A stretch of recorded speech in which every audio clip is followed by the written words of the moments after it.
झारखंड के वित्त मंत्री ने दिया कर संग्रह लक्ष्य को पूरा करने का निर्देश। माइनिंग एरिया में चलने वाले वाहनों के कागजातों की जांच करने का दिया निर्देश। झारखंड सरकार के वित्त, वाणिज्य तथा कर संसदीय कार्य विभाग के मंत्री राधाकृष्ण किशोर ने शुक्रवार को खनन, परिवहन, वाणिज्य कर, भू राजस्व, नगर निगम सहित अन्य विभागों की वित्तीय वर्ष 2024-25 अंतर्गत राजस्व संग्रहण की अद्यतन स्थिति तथा उनके द्वारा राजस्व वृद्धि समीक्षा की। समीक्षा करने के बाद वित्त मंत्री ने पत्रकार वार्ता का आयोजन किया। उन्होंने मीडिया से कहा कि राजस्व लक्ष्य को प्राप्त करना राज्य सरकार का उद्देश्य है। उन्होंने कहा कि खनन एवं परिवहन विभाग को समन्वय स्थापित कर माइनिंग एरिया के अंदर चल रहे वाहनों के कागजातों की जांच करने तथा पर्याप्त कागजात नहीं होने पर उनके विरुद्ध सख्त कार्रवाई करने का निर्देश दिया है। माननीय मंत्री ने कहा कि धनबाद जिले को विभिन्न स्रोत से राजस्व प्राप्त होता है, जिसमें कॉमर्शियल टैक्स में कतरास अंचल में सबसे कम राजस्व प्राप्त हुआ। कतरास अंचल 58.91% लक्ष्य से पीछे है। पूछने पर कतरास अंचल के डीसी कॉमर्शियल टैक्सेस इसका संतोषजनक उत्तर नहीं दे पाए, इसलिए उनको शोकोज किया है। संतोषजनक उत्तर नहीं मिलने पर उनके विरुद्ध कार्रवाई की जाएगी। माननीय मंत्री ने बताया कि इस वित्तीय वर्ष में बीसीसीएल में से अब तक 32 crore, steel authority of India limited से 197 करोड़ के लक्ष्य के विरुद्ध 208 करोड़, दामोदर वैली कॉरपोरेशन से 521 में 488 करोड़ रुपए का राजस्व प्राप्त हुआ है। जीएसटी को लेकर वित्त मंत्री ने कहा कि अब डिफॉल्टर का बैंक अकाउंट अटैच किया जाएगा। उन्होंने कहा कि जीएसटी नंबर लेने में जो बैंक अकाउंट दिया जाएगा उसमें टर्नओवर के अनुरूप निश्चित राशि अकाउंट में रखना अनिवार्य होगा। पत्रकार वार्ता से पहले वित्त मंत्री ने विभिन्न विभागों की समीक्षा की। उन्होंने पदाधिकारियों से कहा कि विधायिका और कार्यपालिका मिलकर काम करेगी तो राजस्व संग्रहण में वृद्धि होगी। उन्होंने वित्तीय अनुशासन को मजबूत बनाने के लिए सभी विभाग को 31 मार्च 2025 तक राजस्व संग्रहण लक्ष्य को पूरा करने का निर्देश दिया। कि राज्य के विभिन्न स्रोतों से जो राज्य को राजस्व की प्राप्ति होती है, उसमें धनबाद एक प्रमुख केंद्र है, प्रमुख जिला है।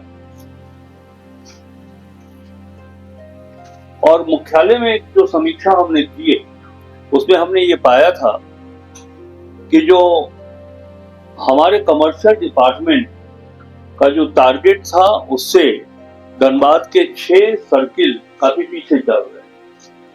तो मैं इसी उद्देश्य से यहाँ आया था कि मैं अपने विभाग, जो कि वाणिज्य कर विभाग है, क्यों पीछे चल रहा है, कैसे 31 मार्च तक वो अपने लक्ष्य को प्राप्त कर सकेगा।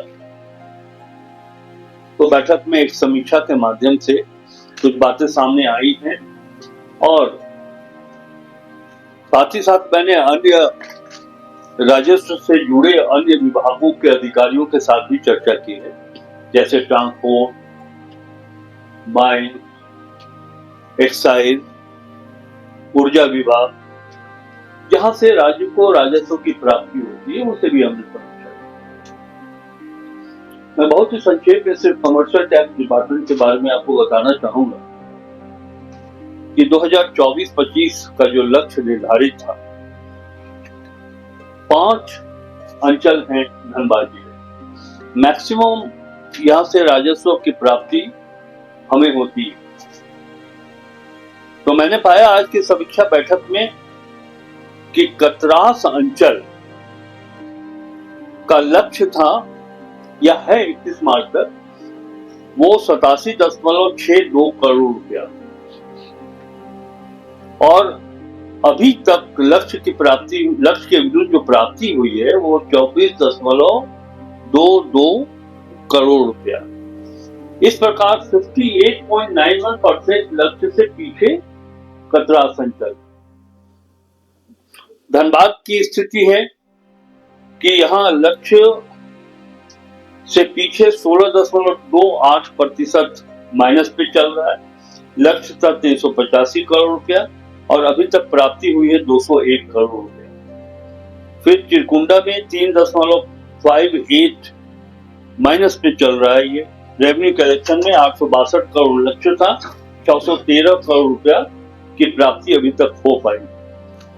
उसी तरह धनबाद नागरी अर्बन एरिया में ये पीछे चल रहे हैं -7.68।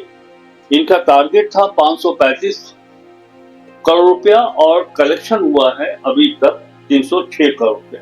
आने का उद्देश्य बिल्कुल साफ था कि ये जो टारगेट राज्य सरकार के द्वारा यहाँ दिया गया है कमर्शियल डिपार्टमेंट को या फिर दूसरे विभाग को, वो लक्ष्य कैसे पूरा करें। और इस संदर्भ में मेरा विभाग काफी गंभीर है। संबंधित अंचल के वाणिज्यिक अधिकारियों ने जानकारी दी है कि उसके कुछ कारण भी हैं, जैसे बीसीसीएल 32 करोड़ उनसे कम रेवेन्यू मिला है। कम रेवेन्यू मिलने का कारण ये है कि पिछले वर्ष जो उनका डिस्पैच था कोयले, वो 36 मिलियन टन था और इस बार अभी तक मात्र 28.38 मिलियन टन ही हुआ, जिसके कारण ये रेवेन्यू अभी तक हम लोगों को कम मिला है। और उम्मीद की जा रही है कि 31 मार्च के पहले बीसीसीएल के द्वारा लगभग 13.62 करोड़ का रेवेन्यू और प्राप्त हो जाएगा। उसी तरह सेल में 197 करोड़ का ये टारगेट था और ये 208 करोड़ पिछले साल से ज्यादा 208 करोड़ मिला। डीवीसी का था, DVC Damodar valley corporation 521 crore, वो electric deposit duty, electricity duty दिया था और इस बार 487.85 करोड़ रुपया दिया है, यानी कि 33 करोड़ कम दिया। तो ये मैंने बहुत शॉर्ट ब्रीफ फिगर आपको दिया है ताकि हम बता सके आपको कि धनबाद इस राज्य का सबसे प्रमुख केंद्र है जहां से राजस्व की प्राप्ति हमें अधिक होती है। समीक्षा बैठक में हमने अपने अधिकारियों को या संबंधित विभाग के अधिकारियों को यह निर्देश दिया है कि हम राज्य सरकार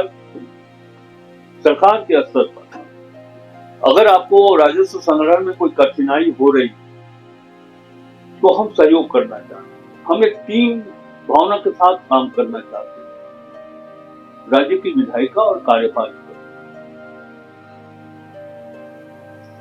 और यही अधिकारी हैं जिनके माध्यम से हम अपने राजस्व संग्रहण में वृद्धि ला सकते हैं। मैंने बहुत स्पष्ट रूप से कहा कि आपके बेहतर प्रदर्शन के लिए तो सरकार की ओर से आपकी प्रशंसा भी की जाए। एक वाणिज्य कर अधिकारी है कतरास अंचल के, कौन सा पोस्ट है उनका, वो डिप्टी कमिश्नर है कतरास अंचल। तो समीक्षा के बैठक में मैंने पाया कि जो उनका उत्तर वो संतोषजनक नहीं, तो मैंने मुख्यालय से आए हुए अपने अधिकारी जी को कहा है कि आप इसे स्पष्टीकरण की मांग करिए।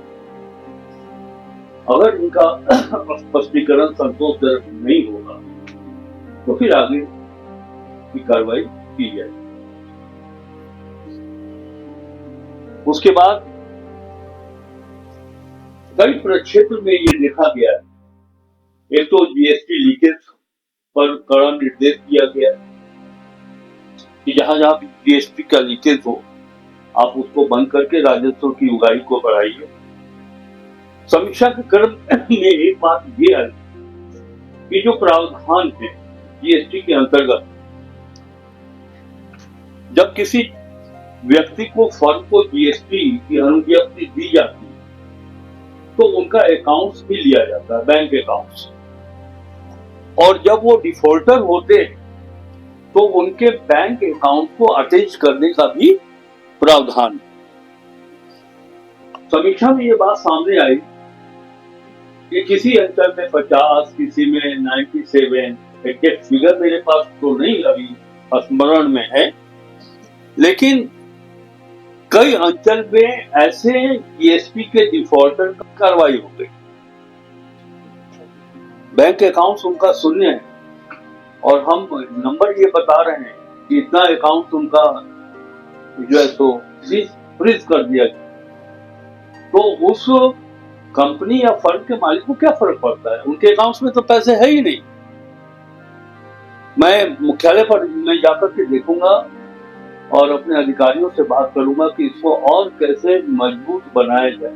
जैसे ये इस बात का निर्धारण उसी समय होना चाहिए जब हम जीएसटी का लाइसेंस आपको इशू कर रहे हैं, तो ये सुनिश्चित हम कर लें, किया जाना चाहिए कि लाइसेंस में जो आप लाइसेंस प्राप्त करने में जो आप बैंक अकाउंट दे रहे हैं, तो आपका जो टर्नओवर हो, जितना का आप बिजनेस करिएगा उसके आलोक पे एक निर्धारित राशि आपके बैंक अकाउंट में होना चाहिए, तभी बैंक अकाउंट को हम स्वीकार करें, तभी आपको लाइसेंस निर्गत किया जाएगा। क्लियर है?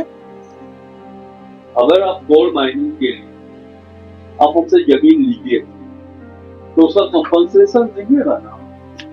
ये जो जितना बैठा है सीसीएल और बीसीसीएल और एनटीपीसी के हरियाणा की जमीन पर नहीं ना है बाबा, ये तो झारखंड की जमीन पर है। न्यूज़ एएनपी के लिए विवेक के साथ कुंवर अभिषेक सिंह की रिपोर्ट।